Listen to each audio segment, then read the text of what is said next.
Hi hello friends, ఎలా ఉన్నారు అందరూ? సో నేనైతే మీకు మంచి టేస్టీ దాల్ బిర్యానీ చేసి చూపించబోతున్నాను.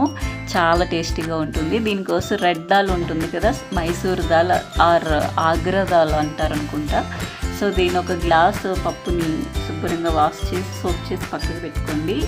అండ్ ఒక గ్లాస్ పప్పుకి 2 గ్లాసుల బాస్మతి రైస్ వాష్ చేసుకుని సోప్ చేసి పక్కకు పెట్టుకోండి. ఇది కూడా హాఫ్ అన్ అవర్ అలాగా ముందుగా సోప్ చేసి పెట్టుకోవాలి. అండ్ మసాలా సామాన్లు, ధనియాలు ఇలా స్క్రీన్ చూపిస్తున్నట్లుగా చూడండి, అన్నీ కొన్ని తీసుకున్నాం మేము గరం మసాలాకి. వీటన్నిటిని కూడా మనము దోరగా వేయించుకొని మిక్సీ పట్టుకోవాలి. ఎందువల్ల అంటే మనం బయట తీసుకునే మసాలా పౌడర్లు వాటన్నిటికంటే కూడా మనం ఇంట్లో ప్రిపేర్ చేసుకున్నవి చాలా టేస్టీగా ఉంటాయి. సో మేము అందుకే మసాలాలు ఏమి బయట కొనకుండా మేము ఇంట్లోనే ఓన్గా ధనియాలు, జీలకర్ర పొడి, వాటెవర్ అన్నీ కూడా ఇంట్లోనే ప్రిపేర్ చేసుకుంటాము. ఇలా మిక్సీ పట్టుకోవాలి పౌడర్లను.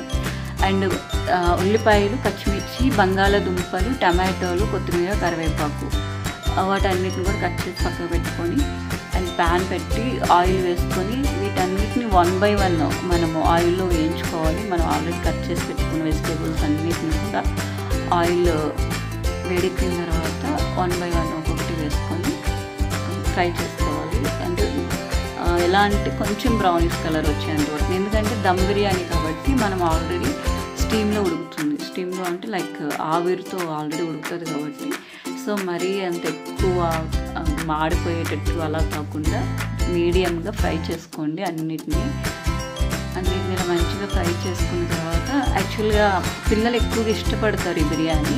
సో ఎందుకంటే కొంతమంది పిల్లలు పప్పు తినడానికి ఇష్టపడరు. సో మనం ఇలా వెరైటీగా బిర్యానీ చేసి పెడితే వాళ్ళు మంచిగా వాటికి ఆ స్మెల్కి మంచిగా వాళ్ళు తినాలనిపిస్తుంది. సో వాళ్ళకి బాక్సెస్లో కూడా లంచ్ బాక్స్ అలా మనం ప్రిపేర్ చేసి పెట్టవచ్చు అనమాట. సో చాలా టేస్టీ ఉంటుంది. ఇంకా ఇందులో మనకి కావాలనుకుంటే మిల్ మేకర్స్, సోయా చంక్స్ కూడా యాడ్ చేసుకోవచ్చు. సోయా చంక్స్ కూడా ప్రోటీన్ ఫుడ్ కాబట్టి మనము వీటితో పాటే మంచిగా వేసుకుంటే బాగుంటుంది. ట్రై చేయండి, అలా కూడా చాలా టేస్ట్గా ఉంటుంది. సో మాకు ఇది నేను చాలాసార్లు ట్రై చేస్తే మంచి టేస్ట్గా వచ్చిందనమాట.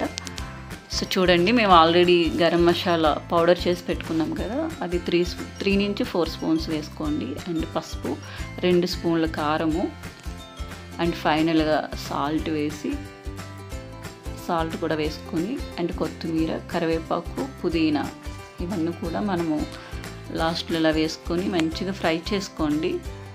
వాటన్నిటిని కూడా ఫ్రై చేసుకోండి. అండ్ ఇవి రైస్లో వేసి మనం బాయిల్ చేసుకున్నాము. సో రైస్ పూర్తిగా ఉడకవసరం లేదు, తెలుసు కదా మన దమ్ బిర్యానీకి రైస్ను ఓన్లీ హాఫ్ అంటే 50% ఉడికేటట్టుగా ఉడికించుకొని అండ్ ఇలా లేయర్స్ కింద దమ్ బిర్యానీకి వేసుకున్నట్లుగా ఇలా లేయర్స్ కింద వేసుకోండి. చాలా చాలా బాగుంటుంది.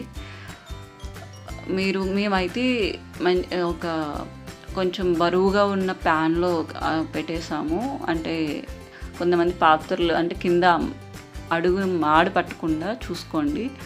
ఇలా లేయర్స్ కింద వేసేసుకొని మూత పెట్టుకొని అండ్ ఆవిరిపోకుండా పైన ఏదైనా బరువు పెట్టండి దీనిపైన. సో మేమైతే చాలా సింపుల్గా చేసేసాం. చాలా పర్ఫెక్ట్గా వచ్చింది. రైస్ కూడా పలుకులు అంటే లైక్ మెత్తగా అయిపోకుండా చూడండి ఎంత మంచిగా కనిపిస్తుందో. సో ఆవిరి వస్తూ చాలా టేస్టీగా అనిపించింది. సో చూడండి ఫైనల్ టచ్ ఇలాగా. So thank you friends.